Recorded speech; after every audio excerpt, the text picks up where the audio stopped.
নয়া দিগন্তের 21তম প্রতিষ্ঠা বার্ষিকী উপলক্ষে আমরা আজ এখানে তাদের অনুষ্ঠানে এসেছি। নয়া দিগন্ত অত্যন্ত সতর্কতার সঙ্গে এবং অত্যন্ত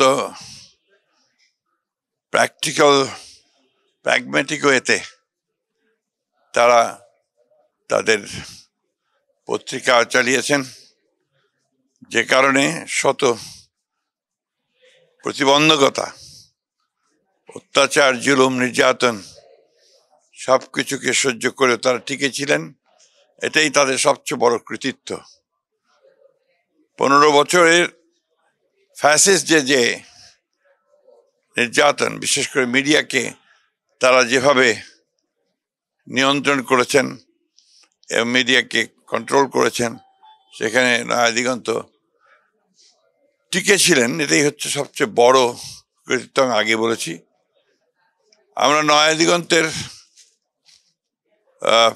যে বস্তুনিষ্ঠ সংবাদ পরিবেশনা এবং আপনার সত্যকে প্রতিষ্ঠিত করবার জন্য যে অগ্রযাত্রা, আমরা সেটা সবসময় সমর্থন করি।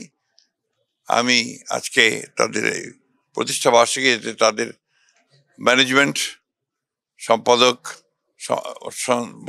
মণ্ডলীর সদস্যবৃন্দ, তাদের রিপোর্টার্স, তাদের সকলকে আমি আন্তরিক ধন্যবাদ এবং কৃতজ্ঞতা জানাই, তাদের অভিনন্দন জানাই।